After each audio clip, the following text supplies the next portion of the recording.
Hello, welcome to YouTube Tips with EJD. In this video, I'll be talking about how I teach math on YouTube. I've got a number of requests asking me how I get to teach math on YouTube, right? Some people wonder how I get to write and all of that. So this video is to actually clarify that. So if you are into math, physics, or things like that, and you just want to teach like in a classroom kind of setting, so that is what this video is meant for. Okay, so I'll start with the device I use, right? So what device do I use for teaching? Okay, so first of all, I use a uh okay, let me just do this. So I use a two-in-one touch screen laplet. I hope you know what that is. It's the hybrid of laptop and tablet. So it's actually a Microsoft Surface Pro 8. So if you can attach a keyboard to it, then it looks like a laptop. You remove the keyboard, it becomes like a tablet. I think the most important thing is that it is touch screen. So as a result of that, I get to write on the screen directly, So this allows me to write directly on the screen, just like a digital whiteboard. So that's the device I use. So I think, well, even if you don't get a Microsoft Surface Pro 8, you just need a laptop or a device where you can, a touch screen device, right? So that you can write on the screen directly. Most likely a touch screen laptop or a touch screen tablet. Okay. So having talked about that, let's talk about the writing tool. So which writing tool do I use?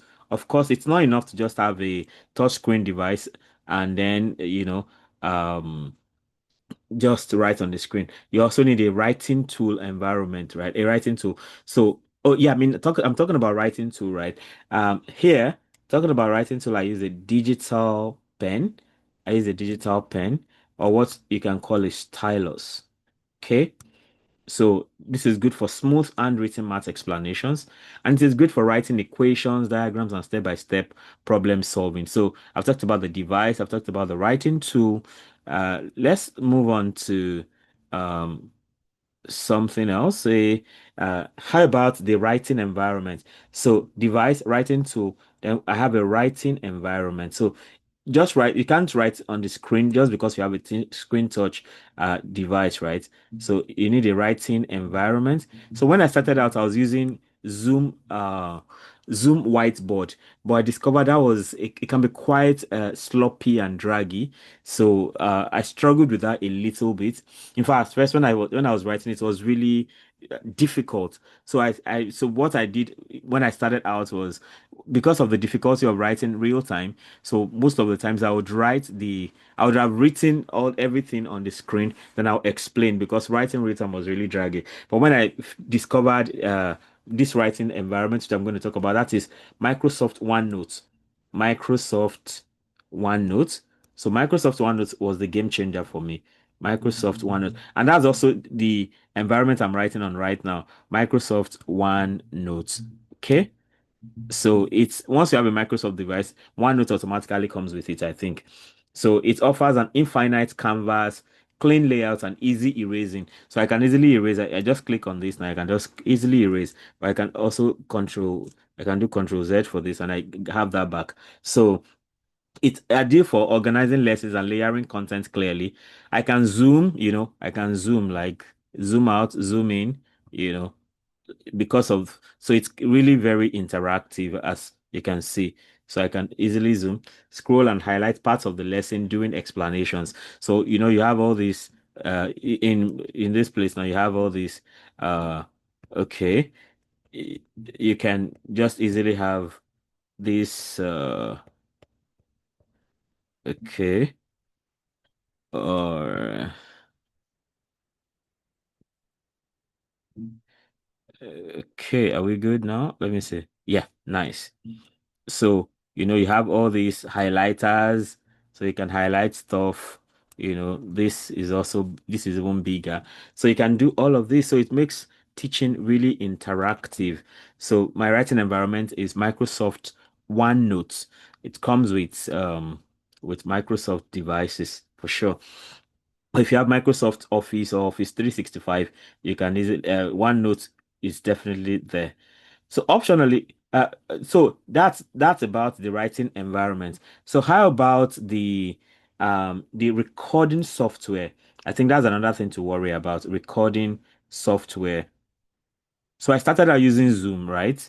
But the advantage, Zoom particularly has the disadvantage that as far as you're not having a meeting with somebody else, it is limitless. So you can record with Zoom for as long as you want. Well, maybe, I mean, for as long as possible, right? I think I've had video recording of 1.5 hours, and and it's not even pro Zoom, right? As far as you're not, nobody else is in the meeting with you. You're just the only person recording using Zoom.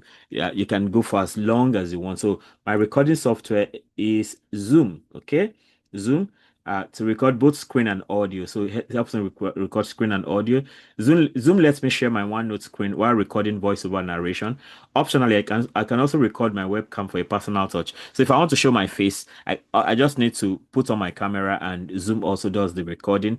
And there's no limit, there's no time limit, and it doesn't even have to be pro, because you are the only one in the meeting, so to speak. So my workflow summary, right? Workflow summary. Okay. So here, you just need to open OneNote and prepare the topic layout. Okay. So open OneNote and open OneNote, then prepare topic layout, prepare topic layout. Okay. Then start Zoom, start Zoom. Then after starting Zoom, share screen.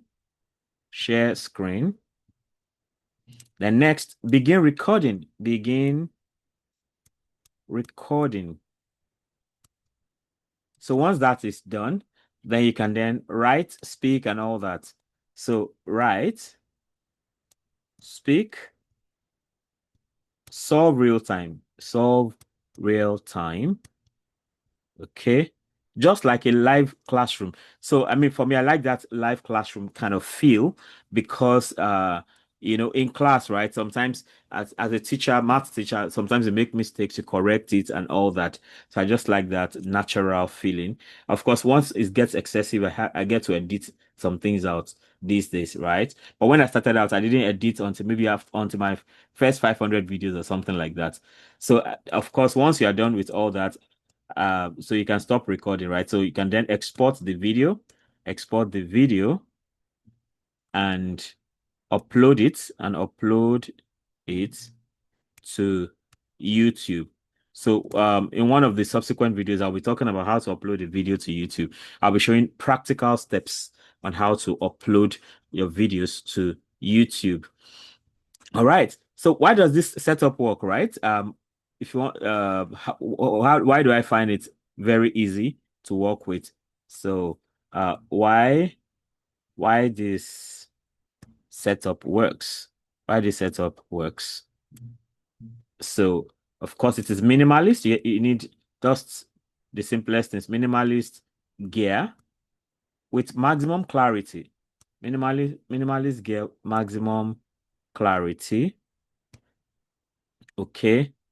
So the next thing is that it mimics a classroom board, a classroom board, but with digital flexibility,